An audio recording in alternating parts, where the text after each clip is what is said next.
I can't believe this. I'm a politician.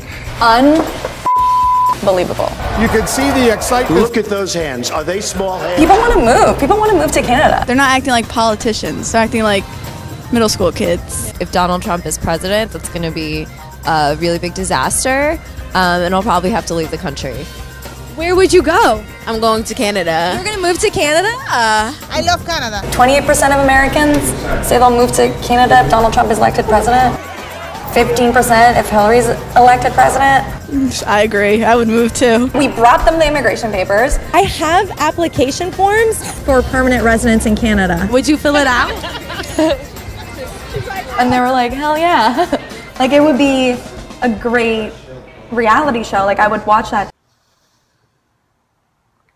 So I just have to say that all of these people seem completely oblivious to the fact that the grass is always greener on the other side. And I have first-hand experience that proves Canadians are not necessarily nicer to immigrants, and at times they can even be a lot worse than people from, let's say, other developed countries. And it just angers me so much seeing these people blindly fall for stereotypes that they don't have any grounds whatsoever to believe have even an ounce of truth in them. And especially to those people that went down in front of the Prime Minister begging for him to become the leader of their own country. I honestly hope that for their sake they were not being serious, because otherwise I think they need help and there's something severely wrong with them. No offense. But you would not want the Prime Minister of Canada to become the leader of your own country, firstly because he is a lot more socialist than any of the candidates in the current election, and besides that, he is allowing a lot more foreigners into the country who he doesn't even have the slightest clue how to begin assimilating, and I know this from first-hand experience. Like, why couldn't he focus on helping the people who are already here, who are in need of it? There are so many homeless Aboriginals in his own backyard. They're the most disadvantaged group in the whole entire country, more so than any of the refugees that he's allowing all the way across an ocean, most of whom don't even want to come here. Like, most of them did not even express an interest, any kind of interest in coming to Canada, because they would prefer to stay in countries that are closer to home, so that they'll have a much greater chance of being able to help the remaining people there rebuild their own country by the time the war ends. And I just find it ridiculous. He doesn't have the slightest clue. I don't think he has the slightest clue he doesn't have the best interests of the people of his country in mind. That's for sure. And I'm not saying that any of the candidates in the current election necessarily have the best interests of the people in America on their mind. But you have to understand that Canada has a reputation that it does not deserve. And I'm not saying that it applies to everywhere in the country, because I'm like, I don't know, it could be different depending on where you live, I guess. But I am familiar with the politics of Ontario specifically, and it's kind of the dominant part of the country, so I'm going to focus on that. And in my experience, it is the exact opposite of a utopia from that everyone seems to think. Like, let's say that the image of Canada does not live up to the reality of living here. And I'll use my own family as an example of that, because to give some background context, one of my parents is extremely educated. He has a PhD from the most prestigious university in Canada, and the other parent is just exactly the opposite way, unfortunately. So it was extremely coincidental. It was a bizarre coincidence how my parents ended up together, and how one of them went on to become extremely successful and educated while the other one just got worse and worse. But I don't think that necessarily should have been such a horrendous issue for us, that it would have prevented us from living in the first neighborhood that we first moved to in this country. Because the way that we were treated in the community that we first moved into was so bad that it actually forced us to leave that neighborhood for one that was quite a bit worse. Well, I would say that it wasn't necessarily worse. It was completely different, but not in a good way. And I was exposed to two extreme ends of this country from this experience of moving from one community that was way too conservative and then another one that was way too liberal on the other hand. And I don't want to get into a lot of details about this because there are a lot of stories I can share in the future that once I've like thought all of them through, like I've thought about so many things that have happened to me for the longest time, and that's all I ever do is I think I'm always thinking 24/7, and it just doesn't stop.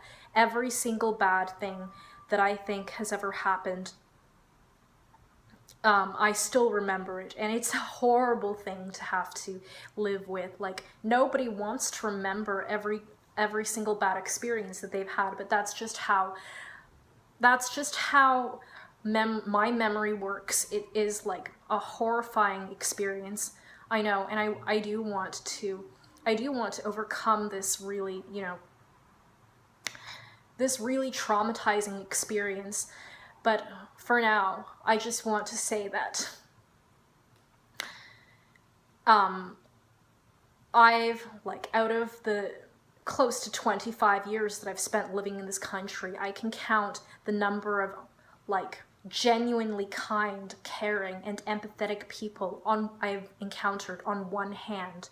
And two of them outside my family are the ones that I'm in regular contact with. And besides that, like 99.9% of other people I've encountered were either just plain rude up front and patronizing, or they were disingenuous. They weren't actually kind or caring or empathetic in a genuine way. And you can easily tell that, I think, from the beginning. It's like a really fake kind of politeness that most people, if they aren't plain rude up front, that's how they are to you. Like, and I've just had so many negative experiences that now whenever I meet someone who says they're from Canada, like whenever I talk to someone online or wherever who's from Canada, I automatically have a bad impression of them. And I know it's not right, it's not fair to say that. All of my experiences, the potential positive experiences that I could have with other people have been tainted from all of the horrendous experiences. But it's just how it is now. I think that, first of all, one thing that a lot of people don't know about Canada is that a lot of people here are still forced to go to Catholic school when their parents don't even have any association with the Catholic Church. That was the case for myself. When I was a lot younger, I was forced to attend this small publicly funded Catholic school in the community simply because it was the closest to our house, and also that particular school had trouble enrolling sufficient numbers of children at the time, and yet they still weren't sensitive to the fact that I was basically sent there by force, like I didn't have another choice, because they weren't accommodating of immigrants. And I think they were so stupid for not even realizing that the reason that they can't get sufficient numbers of children to enroll in their school is because the immigrants don't want to send their children there because of how they treat them. But anyway, that school, I found out, eventually got shut down permanently. It was in danger of being shut down even while I was attending there some 15 or 16 years ago. But it was so alienating. The community was so incredibly insular and so incredibly unaccommodating. Like, most of the children that I went to school with were born and raised in that city, in that neighborhood of Canada, and most of their parents were also born and raised in that same city or in that same community of Canada. And all of those parents acted like they belonged to a secret society that only individuals who fit an extremely specific set of criteria could get invited to. All of them were, for some bizarre reason, really protective of their homes, and they didn't want anybody who was like, you know, remotely foreign or someone whose parents that they weren't familiar with to be invited into their homes. And they would act like, you know, it's, you know, the strangest thing to me, thinking back on it now, but they acted like it was completely normal to behave this way, and that's how I thought that everyone else was like because of my experiences there. I thought it was normal to be a very strange and insular and antisocial person. So that's exactly how I became later on in life. And one of my parents even had a psychiatric assessment back in 1998 because of the way that she was treated due to being the only uneducated immigrant in our community. So she was alienated even by the other immigrants because they all had a much higher level of education than her. And even after that, they didn't do anything to help our family. They just left us alone, myself and my older sibling, at home with our parents. And they didn't do anything for our mom, and they didn't do anything for her children, which I find incredibly, like, strange and sad. It doesn't make sense. It's like so completely senseless to be so apathetic and detached towards people who are obviously it's your responsibility to help if you're a social worker or a community counselor or community servant. If you are some kind of public servant, then yes, you do have a moral obligation to help people who are in need of it when you're in a position to do so. Obviously, you can't help everyone, but if there's somebody who is in need of it, then I don't understand why you wouldn't try to help them. So after that, I think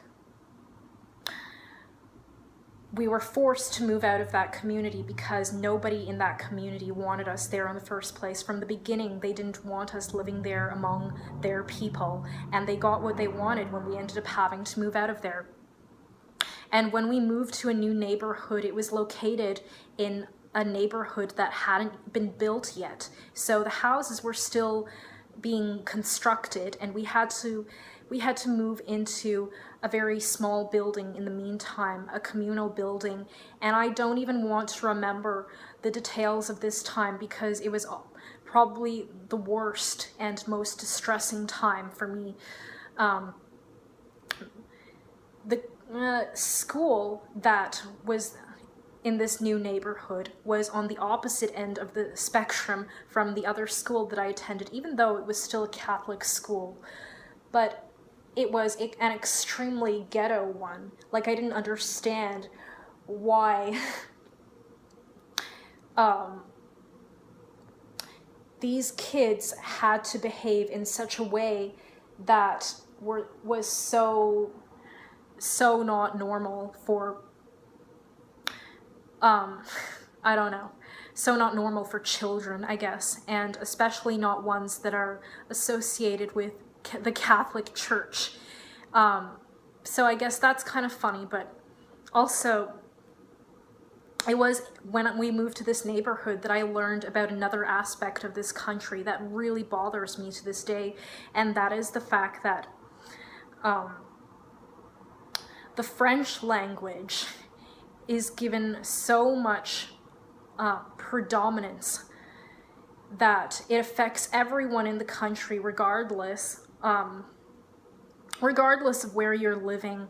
And even though most of the Francophone people living here can also have no problem speaking English, and a lot of them even prefer to speak English, people are still made to think that French is the most important, and they need it if they want to be able to get employed in Canada, if they want to have a future in Canada, and if they want to upgrade themselves. And if you want access to the best education and resources, then you'll end up having to take those classes, those courses in French, even though it doesn't make any sense why you would have to take science and mathematics and geography, or I don't know, any myriad of other subjects in French, when it's obviously like not the case in other countries where you have to learn Spanish, for example, as a second language. You're not going to take physics or mathematics or computer science in Spanish, because there would be no point to that. There's no point to having to take these other classes in Spanish when they're not your first language, and that's not the case here. It seems to me like it's totally pointless, the division that is caused by language and religion and politics. Like, I just find that most people don't have the slightest clue about the reality of Canada, and this just provides a tiny little bit of insight into the reality that I think more people should be aware of. And I want to actually talk about other people, like the comments that I've personally found in the past and their own experiences, because I think it's also very important to include the feedback and comments that I've seen from other people, so that other people will know it's not just me who is feeling this way.